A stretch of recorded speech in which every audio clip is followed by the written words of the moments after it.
تبارک و تعالی جل جلالہ و عظم نوالہ و اعظم شانہ و اتم برہانہ کی حمد و ثنا اور حضور شافع یوم النشور دستگیر جہاں غم گسار زمان سید سروران حامی بے قسم امام المرسلین خاتم النبیین احمد مجتبی جناب حضرت محمد مصطفیٰ صلی اللہ علیہ وآلہ وسلم کی بارگاہ عالیہ میں اپنی عقیدتوں محبتوں ارادتوں کا خراج پیش کرنے کے بعد میرے نہایت ہی واجب الاحترام معزز سامعین وقار میں نے آپ کے سامنے قرآن مجید فرقان حمید برہان رشید میں سے ایک آیہ کریمہ پڑھنے کا شرف حاصل کیا۔ رب العالمین مالک ارض و سما نے قرآن مجید فرقان حمید برہان رشید کے اندر ارشاد فرمایا یا ایھا الذین آمنوا لا تقولوا راعنا وقولوا انظرنا واسمعوا وللکافرین عذاب علیم۔ رب کائنات مالک ارض و سما نے اس آیت مبارکہ میں اپنے پیارے محبوب لاڈلے محبوب احمد مجتبی جناب حضرت محمد مصطفیٰ صلی اللہ علیہ وسلم کی تعظیم اور بارگاہ رسالت مآب کا ادب و احترام سکھایا۔ رب کائنات نے ارشاد فرمایا یا ایھا الذین آمنوا اے ایمان والو لا تقولوا راعنا، راعنا نہ کہو، وقولوا انظرنا اور یوں عرض کرو کہ ہم پر نظر رحمت رکھے، واسمعوا اور پہلے ہی سے بغور سن، وللکافرین عذاب علیم اور کافرین کے لیے دردناک عذاب۔ یا ایھا الذین آمنوا لا تقولوا راعنا وقولوا انظرنا واسمعوا اے ایمان والو راعنا نہ کہو اور یوں عرض کرو انظرنا ہم پر نظر رحمت رکھو، واسمعوا اور پہلے ہی سے غور سنو، وللکافرین عذاب علیم اور کافرین کے لیے دردناک عذاب۔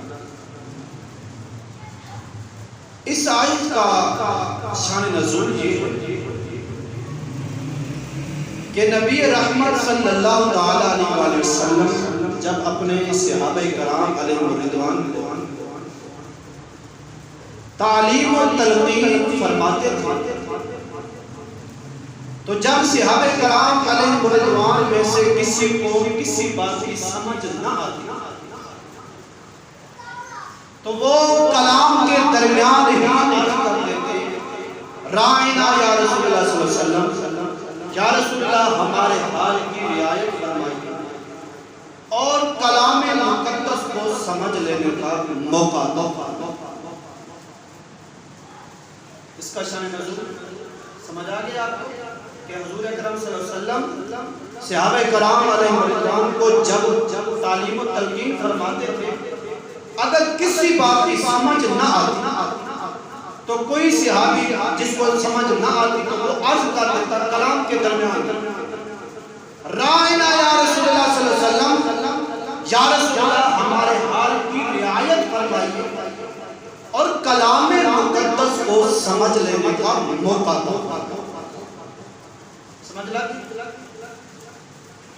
اب راعنا کا معنی کیا ہوا کہ ہماری رعایت فرمائیے۔ جو صحابہ کرام علیہ رضوان اس کا معنی لیتے تھے راعنا یا رسول اللہ ہماری رعایت فرمائیے۔ اب اسی راعنا کا معنی یہودی لغت میں وہ بے ادبی کا معنی لیتے ہیں۔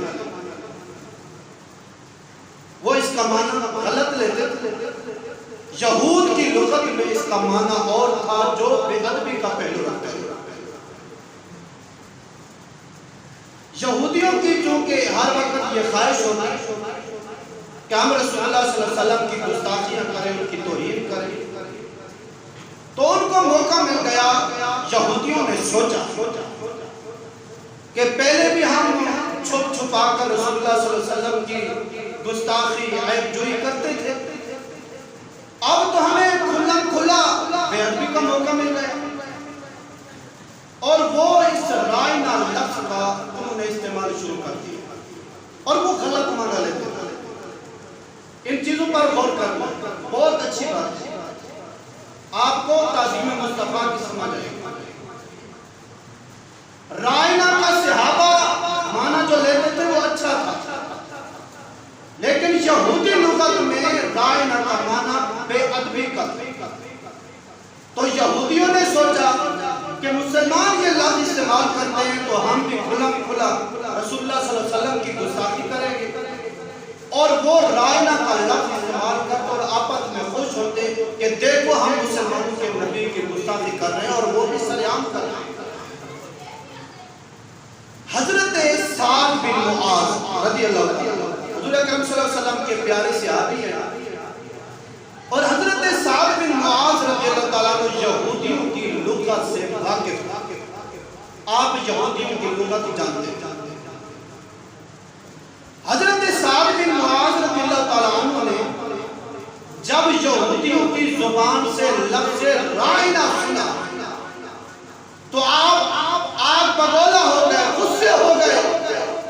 آپ نے فرمایا اے یہودیوں، اگر آج کے بعد میں نے کسی یہودی کی زبان سے لفظ رائنا سنا تو میں اس کی گردن اڑا دوں گا۔ غصے میں آ گئے، کیونکہ آپ جانتے تھے کہ صحابہ جو ہے وہ تو اچھا معنی لیتے تھے، لیکن یہودی جو تھے وہ غلط معنی لیتے تھے۔ اب یہودی کہنے لگے کہ اے سعد، آپ ہم پر آپ پر بولا ہو رہے ہیں، حالانکہ یہ لفظ تو مسلمان بھی استعمال کرتے، جب آپ نے سنا کہ مسلمان بھی یہی لفظ استعمال کرتے تو آپ پریشان ہو گئے، اور یہ واقعہ جو تھا، یہ شکایت حضور اکرم صلی اللہ علیہ وسلم کی بارگاہ میں لے جا رہے تھے حضرت سعد بن معاذ، ابھی پہنچے ہی نہیں تھے کہ رب کائنات کا پہلے ہی فرمان آ گیا کہ اے ایمان والو، راعنا نہ کہو فقول انظرنا، بلکہ یوں عرض کرو انظرنا، یا رسول اللہ ہم پر نظر رحمت فرمائی۔ کیوں؟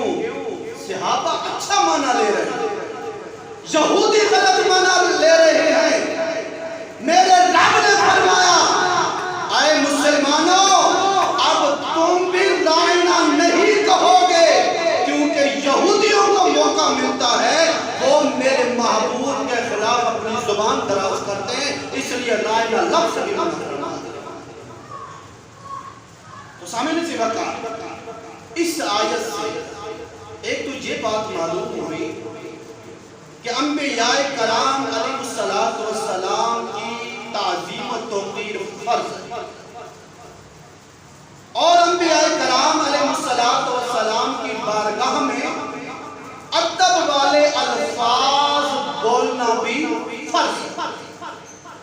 اور دوسری بات، انبیاء کرام علیہ السلام کی شان میں ایسا لفظ بولنا جس کا معنی بے ادبی والا ہو، یا ایسا لفظ بولنا جس میں بے ادبی والا پہلو نکلتا ہو یا کوئی شک و شبہ ہو، وہ لفظ انبیاء کرام علیہ السلام کی بارگاہ میں بولنا رب کائنات نے منع۔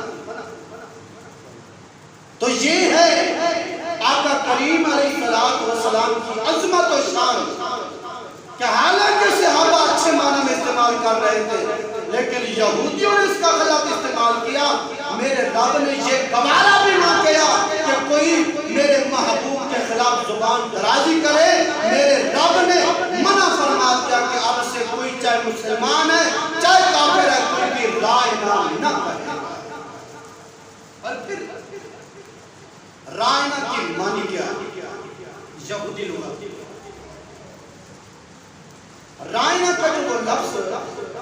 بات کرتے تھے اس کا معنی تھا آپ سنیے آپ سنائے نہ چلے. یہودی لغت میں رائنا کا معنی سنیے آپ سنائے نہ چلے. اب اس کے دو احتمال ہیں. پہلا احتمال یہ ہے کہ کوئی ناپسندیدہ بات آپ کے سننے میں نہ آئے. یہ اچھا معنی قابل تعریف ہے. اور دوسرا اس کا احتمال تھا کہ آپ کو سننا نصیب ہی نہ ہو. یہ دوسرا معنی تھا, دوسرا احتمال تھا. اب چونکہ رائنا کا اچھا معنی بھی نکل رہا ہے اور اسی کے ساتھ بے ادبی کا پہلو بھی نکل رہا ہے, رب کائنات نے منع فرما دیا رائنا کا ہے بھی نہیں, بس ختم.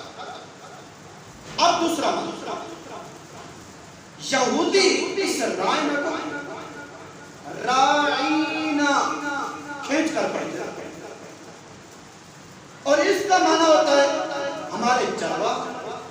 اور یہ تو سراسر کھلم کھلا حضور اکرم صلی اللہ علیہ وسلم کی بے ادبی کی توہین تھی. رب کائنات نے منع فرما دیا کہ رائنا.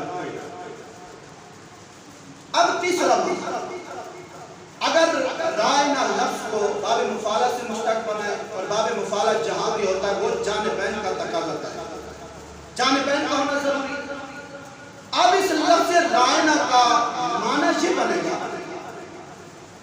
کہ آپ ہماری رعایت کریں اور ہم آپ کی رعایت کریں.